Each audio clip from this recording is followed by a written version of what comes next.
नमस्कार, आदाब, सत श्री अकाल। मित्रों, एक बार पुनः स्वागत है आप सभी का समाधान कार्यक्रम में। कहा जाता है जो मर कर भी ना मरे उसे भूत कहते हैं, जो तोड़ने से भी ना टूटे उसे मजबूत कहते हैं, जो ले जाता है जिंदगी को उठाकर उसे यमदूत कहते हैं, और जो ला सकता है समाज में परिवर्तन उसे यूथ कहते हैं। आप संसार की सभी क्रांतियों पर नजर डालें तो आप पाएंगे कि युवाओं ने ही उन क्रांतियों को अंजाम दिया है। आप पाएंगे कि युवाओं ने समाज को एक दिशा दी है, उसकी दशा को परिवर्तित किया है, उसे एक ऊंचाई दी है, बुलंदी दी है। बहुत सारी विशेषताओं और योग्यताओं से संपन्न है हमारा आज का युवा। लेकिन वर्तमान परिदृश्य में यदि आप देखें तो उसके जीवन में कहीं ना कहीं कुछ ऐसी बातें शामिल हो गई हैं जिसमें यदि थोड़ा परिवर्तन आ जाए तो सोने पे सुहागा हो जाए और सचमुच उसका भी भविष्य और राष्ट्र का भविष्य बहुत श्रेष्ठ और उज्जवल हो जाए। आवश्यकता है थोड़े से परिवर्तन की। किन चीजों में युवा परिवर्तन लाए और साथ ही किन किन चीजों से वो बच कर रहे, आज इसी बात की चर्चा हम आदरणीय सूर्य भाई जी से करेंगे। तो आइए उनका स्वागत करते हैं। भ्राता जी, आपका बहुत बहुत स्वागत है। भ्राता जी, युवा वर्ग के लिए संसार, समाज सभी जानते हैं कि वो बहुत महान शक्ति से संपन्न होता है, चाहे वो शारीरिक शक्ति की बात है, चाहे मानसिक शक्ति की बात है, चाहे बौद्धिक शक्ति की बात है। लेकिन कुछ ऐसी चीज़ें शामिल हो जाती हैं जीवन में चलते चलते, कई कारण हो सकते हैं उसके, जिनके कारण से वो कहीं ना कहीं थोड़ा पीछे रह जाता है या समाज का, लोगों का जो दृष्टिकोण है युवाओं के लिए थोड़ा बदल जाता है। तो किन चीज़ों में युवा अपने जीवन में बदलाव लाए या किन चीज़ों का ध्यान रखे कि वो उसके जीवन में ना आए? नहीं, बहुत अच्छी बात है, लेकिन बहुत सारे युवक बहुत अच्छे, बहुत योग्य हमारे देश के लिए गर्व भी हैं जी। जैसे अमेरिका में काम करने वाले बहुत सारे इंजीनियर, साइंटिस्ट 70% वो तो कहते हैं भारतीय हैं। एजुकेशन के फील्ड में वहाँ भी बड़े अग्रणी हैं हमारे युवक। तो ऐसा कुछ नहीं, लेकिन थोड़े लोगों की गलती पूरे एक समुदाय को जैसे बदनाम कर देती है। लेकिन युवकों में सचमुच बहुत बहुत योग्यताएं हैं।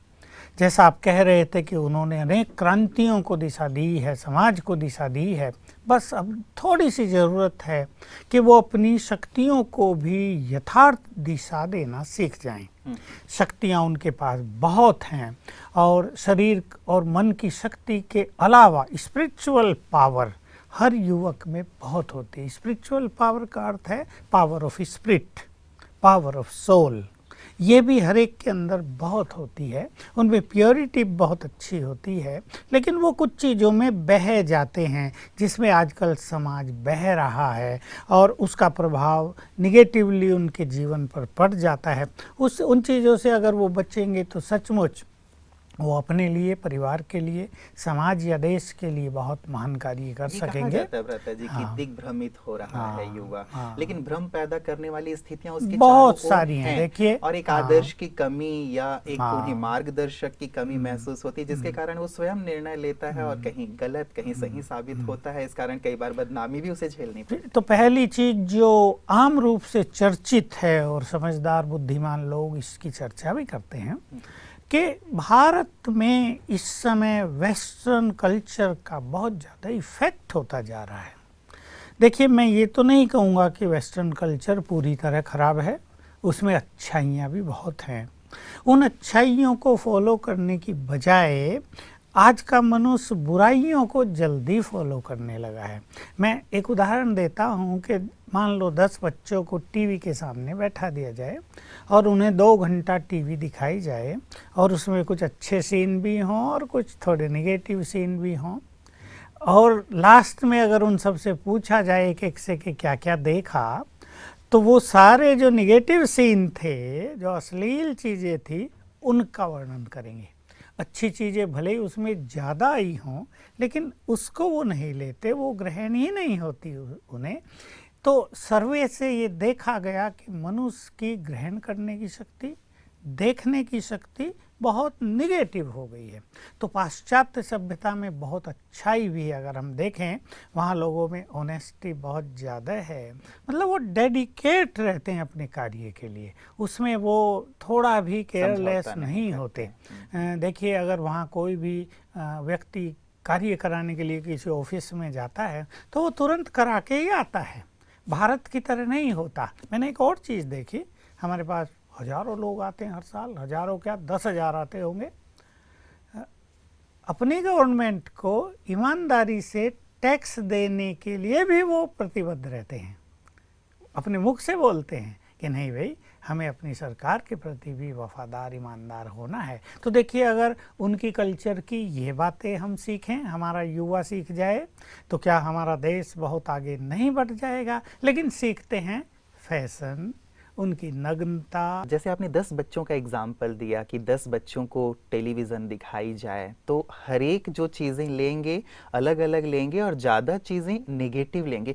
तो क्या कारण बन रहा है कि अच्छी चीज़ें तो परोसी जा रही हैं लेकिन अच्छी चीज़ों की तरफ ध्यान नहीं जा रहा है, बुरी चीज़ों की तरफ ध्यान जा रहा है, वो चीज़ें हम ग्रहण कर रहे हैं और अपने जीवन में ला रहे हैं? क्या कारण मानते हैं? बिल्कुल यही बात। अगर हमारे पास फिल्म डायरेक्टर्स आते हैं और अब उन्हें हम कहते हैं कि आप अच्छी फिल्में क्यों नहीं बना रहे हैं, ये हिंसात्मक और ये अश्लील फिल्में ही क्यों आप ज़्यादा बना रहे हैं, तो वो अपने प्रत्यक्ष उदाहरण दे के हमें कहते हैं कि अगर अच्छी फिल्में बन जाएं, उसे देखने वाले कितने होंगे? वो तो बिल्कुल फ्लॉप हो जाएगी, बिल्कुल चलेगी नहीं हमारी। तो डिमांड ही वैसी है। तो ये जो डिमांड है ये क्यों हो गई है, ये विषय सचमुच बहुत ही विचारणीय है। अन्यथा फिल्म डिवीज़न और ये मीडिया डिवीज़न और पाश्चात्य सभ्यता भी मनुष्य को बहुत आगे बढ़ा सकती है, लेकिन मनुष्य स्वीकार ही निगेटिविटी को कर रहा है। आपने सही बात कही भ्राता जी। हमारे यहाँ एक प्रोग्राम में अमरीश पुरी जी का आना हुआ था। तो जब उनसे ये पूछा गया, सेम ये जो बातें आप कह रहे हैं कि सामने जो ऑडियंस बैठी हुई थी, उन्होंने कहा कि आप फिल्मों में इतने गंदे गंदे दृश्य दिखाते हैं कि हम अपने परिवार के साथ बैठ कर के भी नहीं देख सकते हैं, तो आप ये सब चीज़ें क्यों उसमें डालते हैं? तब उन्होंने पूछा, सामने जो एक मिनिस्टर बैठे हुए थे उनसे ही पूछा उन्होंने कि आप ये बताएं कि आपने सूरज का 7वां घोड़ा देखा है? एक बहुत ही सुंदर फिल्म है भ्राता जी, जिसमें बहुत सुंदर चरित्र हैं और बहुत सुंदर मूल्यों की बात है। तो उन्होंने और पूरे ऑडियंस में लगभग 2000 लोग बैठे हुए थे, उसमें हार्डली 1-2 लोगों ने ही वो फिल्म देखी थी। तो उन्होंने एग्जाम्पल दिया कि इतनी अच्छी फिल्म जब बनाई जाती है तब आप लोग ही नहीं देखते हैं, तो फिर वो बना करके हम क्या करेंगे? निर्माता निर्देशक घाटे में क्यों जाएंगे? देखिए, दोनों चीजें हो गई। पहले ये चीज चली तो ये मनुष्य का झुकाव अश्लीलता की ओर बढ़ा, फिर समाज में भी अश्लीलता और विकार और इम्प्योरिटी, सेक्स लस्ट, इसकी भावनाएं ज़्यादा बढ़ती गई। विदेशों से ये बात आई भारत में। हालांकि भारत की सभ्यता तो प्योरिटी पर बेस्ड रही है, लेकिन ये चारों ओर से ये चीज़ें आई और कहीं ना कहीं फिल्म डिवीज़न भी इसकी जिम्मेदार है अवश्य। देखिए, अगर मनुष्य जहर खाने लगे और सब मरने लगे तो बेचने वालों का या पैदा करने वालों का ये कर्तव्य तो नहीं ना वो वही चीज़ पैदा करते जाएं। मनुष्य का एक कर्तव्य भी होता है कि अगर कोई मनुष्य डूबना ही चाह रहा है तो उसे बचाया भी जाए, कोई मनुष्य कुएं में कूदने के लिए ही तैयार है तो उसे रोका जाए। तो कहीं ना कहीं हमें अब ये जागृति लानी पड़ेगी, चाहे युवा वर्ग हो चाहे बड़े और छोटे बच्चे हों, कि उनके एटीट्यूड्स को बदलना पड़ेगा।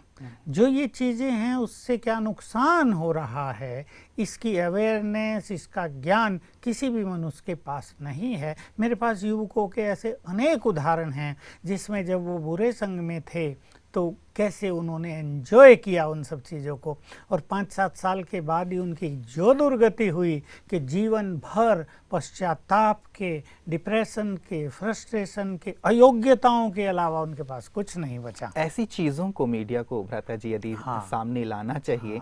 और जैसे एक फिल्म डिवीज़न की भी बात आपने कही, इलेक्ट्रॉनिक मीडिया, प्रिंट मीडिया, इनके लिए आपने एक बहुत सुंदर संकेत दिया कि यदि कोई सामने वाला जहर खाना चाहता है तो ज़रूरी नहीं है कि हम जहर ही परोसें। संभव है कि उनको भी थोड़ा नुकसान भले उठाना पड़े शुरुआत में, लेकिन यदि वो अच्छी चीज़ों की शुरुआत करते हैं, अच्छी फिल्मों का निर्माण करते हैं या मीडिया में भी अच्छी चीज़ों का प्रचार प्रसार करते हैं, तो युवा वर्ग जो एक अंधी दौड़ में दौड़ा चला जा रहा है उसे हम बचा पाएंगे और श्रेष्ठ भविष्य की ओर ले जा पाएंगे। बिल्कुल, देखिए ठीक है यही बात कि कुछ डेडिकेशन तो अपने देश के उत्थान के लिए, समाज के उत्थान के लिए करना ही पड़ेगा। हमें पैसा ही चाहिए चाहे वो जहर खिलाकर हम इकट्ठा करें, चाहे वो मनुष्यों को बीमार करके हम इकट्ठा करें, तो ये जो मान्यता है ये तो पूरी तरह गलत हो जाएगी। मैं एक उदाहरण देता हूँ। मान लो आज अश्लील फिल्में सभी बंद कर दी जाएं, चाहे वो नेट पे हैं, चाहे मोबाइल्स में लोगों ने भरी हुई हैं, जैसे भी है उनका निर्माण हो रहा है, सरकार उस पर प्रतिबंध लगा दे पूरी तरह से, और अच्छी नैतिकता को बढ़ावा देने वाली, पवित्रता को बढ़ावा देने वाली, चरित्र को श्रेष्ठ बनाने वाली, मनुष्य को भ्रष्टाचारी की बजाय श्रेष्ठाचारी बनाने वाली फिल्में निर्माण की जाएं, तो 20 साल में ही एक ऐसा समय भी आ जाएगा, बल्कि 10 साल में ही, कि लोग उन्हें देखने लगेंगे। बिल्कुल, वैसे भी जो चीजें उपलब्ध होती हैं, व्यक्ति उन्हीं चीजों को देखता है और उन्हीं चीजों से सीखता है, तो भले थोड़ा वक्त लगेगा, लेकिन परिवर्तन की बयार लाने में और लोगों को लॉस भी हो सकता है धन का। एक शुरुआत किसी ना किसी को तो करना होगा भ्राता जी। वैसे तो एक मिला जुला प्रयास है, यदि संपूर्ण मीडिया जगत या सरकार भी इनके साथ शामिल होकर यदि सभी एकजुट होकर के ये प्रयास करना शुरू करें, तो जो आज हम युवाओं में जो समस्या देख रहे हैं, चाहे वो अनैतिकता की है, बलात्कार की है, भ्रष्टाचार की है, हिंसात्मक प्रवृत्तियों में जो विलिप्त हो रहा है, निश्चित रूप से यदि इस प्रकार की चीजें, पॉजिटिव चीजें परोसी जाएं, बहुत बड़ा परिवर्तन आ सकता है। बिल्कुल प्रैक्टिकल सत्य बात मैं आपको कहूँ, हमारे यहाँ भी कई सारी अच्छी मूवीज बनी हैं जी। और जब उन्हें हम गाँव में दिखाने ले जाते हैं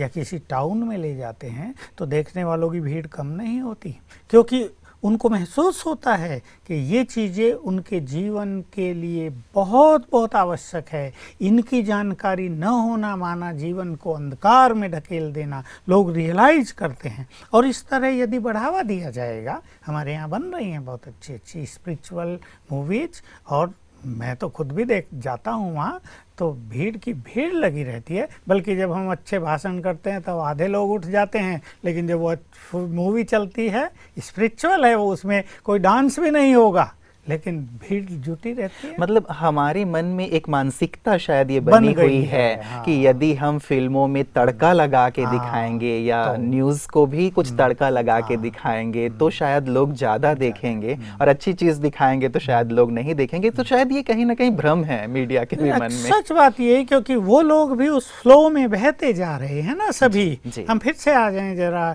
वेस्टर्न कल्चर पर। हम बात कर रहे थे कि उससे हम कुछ अच्छाइयाँ सीखें, और एक समझदार मनुष्य, एक बुद्धिमान युवक का दृष्टिकोण ऐसा ही होना चाहिए कि हर चीज़ से कुछ ना कुछ अच्छी बात ले लें। जैसे आपने एक महाभारत की कहानी सुनी हो कि श्री कृष्ण 5 पांडवों के साथ कहीं जा रहे थे, तो एक गधा मरा हुआ पड़ा था, बदबू आ रही थी, सब ने नाक पे रुमाल रख लिया, तेजी से चलने लगे, निकल जाएं। श्री कृष्ण हंस रहे थे। जब निकल गए तो अर्जुन ने पूछा, वासुदेव तुम सदा ही हंसते ही रहते हो, इतनी बदबू आ रही थी, तुम्हें नहीं आ रही थी? कहा अरे बदबू तो आ रही थी, पर मैं देख रहा था गधे के दांत कितने चमक रहे हैं मरने के बाद भी।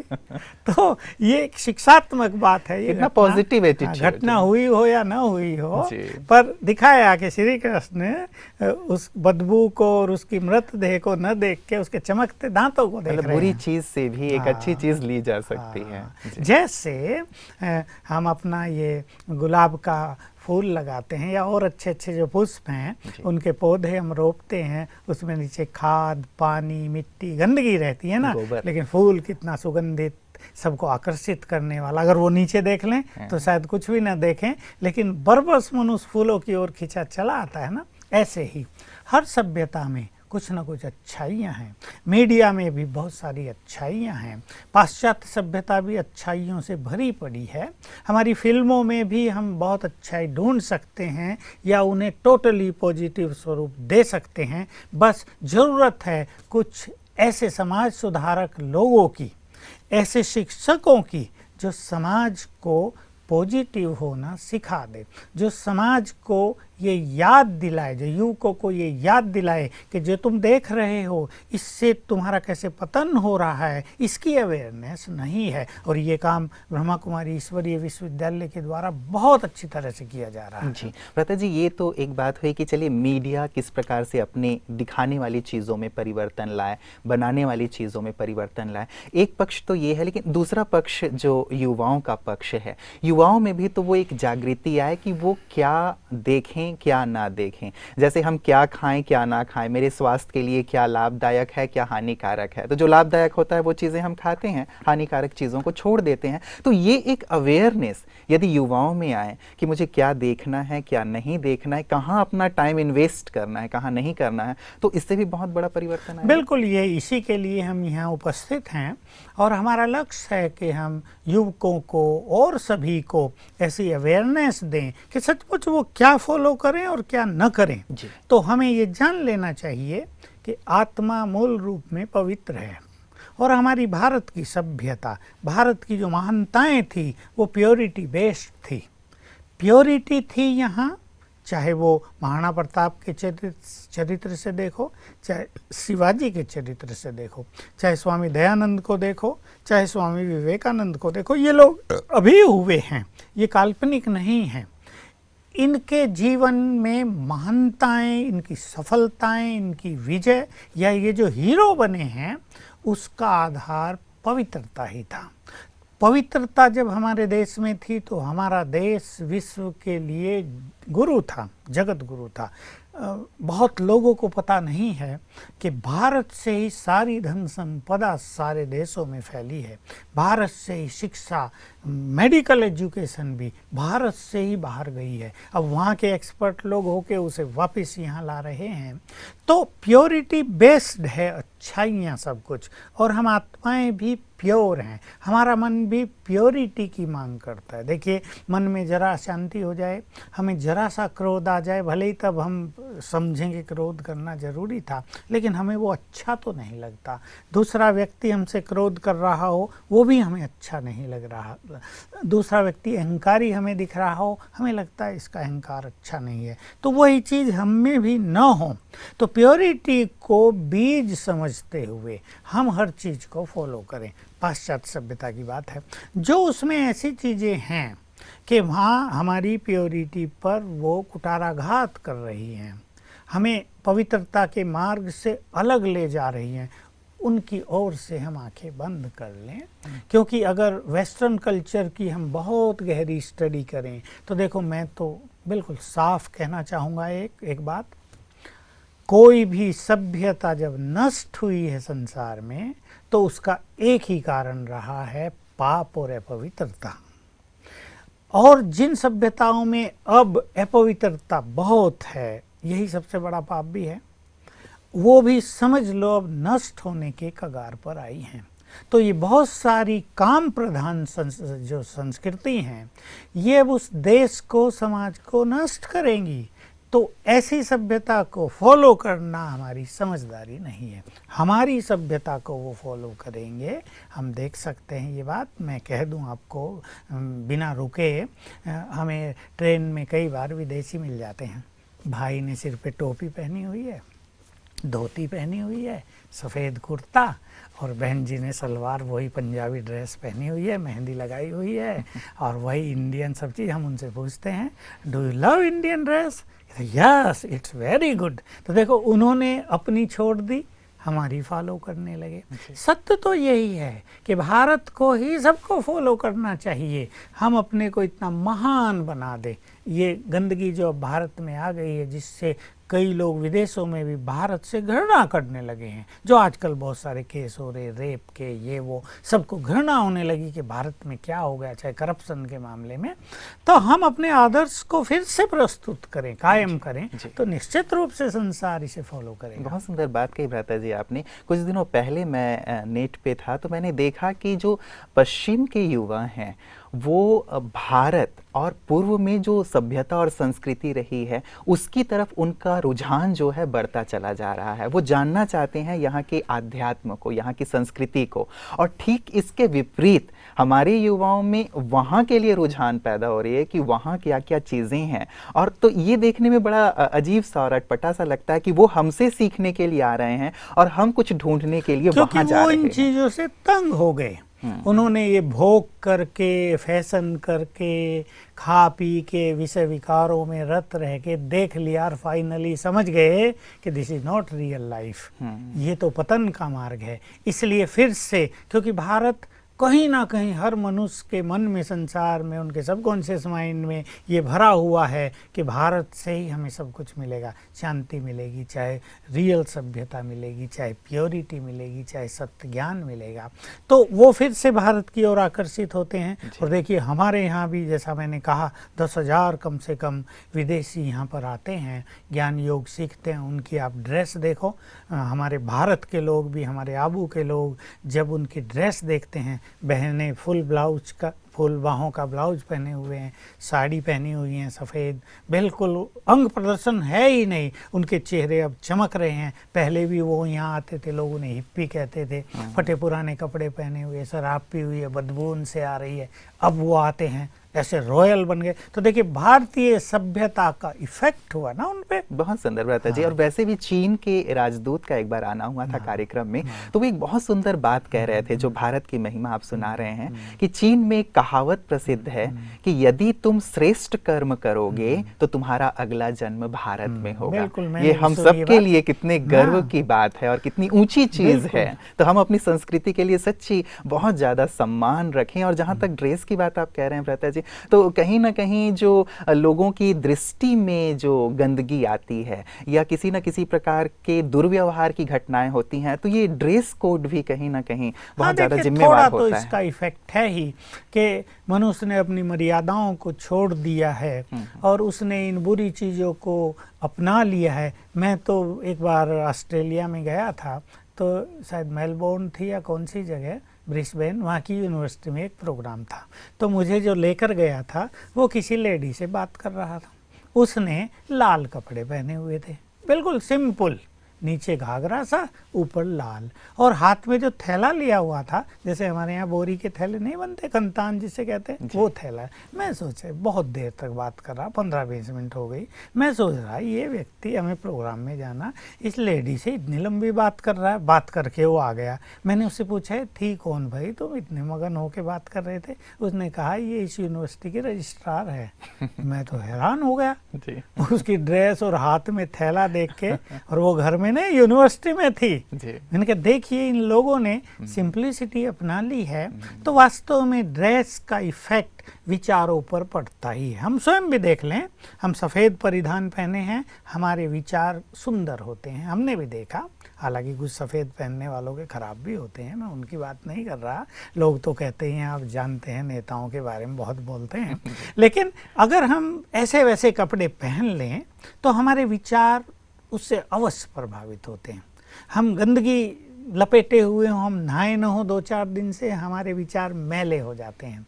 तो एक्चुअली जितनी स्वच्छता है हमारे अंदर, जितना हम वेल ड्रेस्ड हैं, उतना हमारे विचार भी सुंदर होंगे। तो कहीं ना कहीं इस परिधान का इफेक्ट हमारे विचारों पर पड़ता ही है। जी, और वैसे भी कहा भी जाता है भ्राता जी कि व्यक्ति के परिधान से उसके व्यक्तित्व की भी झलक मिलती है। आपने जैसे कपड़े पहने हैं, उससे आपके विचार कैसे हैं, आपका जीवन कैसा है, वो परिलक्षित होता है। और दूसरी तरफ जो भ्राता जी मैं कह रहा था आपको कि एक समाज में जो बहुत ज़्यादा आजकल केसेस हो रहे हैं, चाहे वो बलात्कार की बात है, चाहे वो गलत और एक्टिविटीज़ की बात है, तो मैं ये विशेष जानना चाहता था कि आपका विचार क्या है कि इस प्रकार के जो परिधान, जो पश्चिमी सभ्यता की देन है हमारे देश को, हमारे देश की सभ्यता, हमारी संस्कृति वास्तव में बहुत ऊंची है, हमारा परिधान इतना श्रेष्ठ रहा है जिसके लिए आदर और सम्मान पैदा होता है, तो ये जो एक पश्चिमी ड्रेस आजकल ज़्यादातर हमारी बहनें पहनती हैं, उसके लिए आपका क्या विचार? देखिए, जो ये आजकल केसेज हो रहे हैं, उसका जिम्मेदार मैं केवल वस्त्रों को नहीं मानता, उसके जिम्मेदार मूल रूप में गंदी मूवीज। एक व्यक्ति ऐसा भी हो सकता है जिसने बिल्कुल सीधे साधे कपड़े पहने हुए हैं, लेकिन मूवी गंदी देख रहा है, तो उसके विचार गंदे हो जाएंगे। और दूसरा इसका जिम्मेदार है मनुष्य के अंदर बढ़ी हुई सेक्सुअल फीलिंग्स। सेक्सुअल फीलिंग्स इतनी बढ़ गई है आजकल, मैं तो बूढ़ों को देखता हूँ, बात तो बड़ी लज्जा की होती है, लेकिन बूढ़े बूढ़े लोग सेक्सुअल फीलिंग्स से मुक्त नहीं हो पाए हैं। लेकिन वस्त्र भी उसके लिए कहीं ना कहीं जिम्मेदार होते हैं। जैसे अभी आपने सुना हो 5 साल की बच्ची के साथ जो दुष्कर्म का केस हुआ है, तो उस लड़के ने बता दिया पुलिस को कि उसके मोबाइल में 5 ऐसी अश्लील मूवी भरी हुई हैं, वो उन्हें ही देख रहा था और फिर वो अपने को रोक नहीं पाया। उसकी वो भावना इतनी प्रबल हो गई, दूषित भावनाएं, कि उसने ये कुकृत्य कर दिया। तो ड्रेस भी है, लेकिन ये जो मूवीज हैं मूल रूप से, हम फिर उस बात पर आ जाएं, अगर हमारे मूवी बनाने वाले लोग कुछ, मैं एक शब्द बोलना चाहूँगा, समझदार हो जाएं। मुझे नहीं लगता कि वो समझदार हैं। वो संसार को क्या दे रहे हैं, वो युवकों को क्या दे रहे हैं, और इससे वो संसार को पतन के गर्त में ले जा रहे हैं, उन्हें इस बात की अवेयरनेस हो जाए तो वो थोड़ी अच्छी मूवीज दें परों से, और उससे बहुत अच्छा होगा।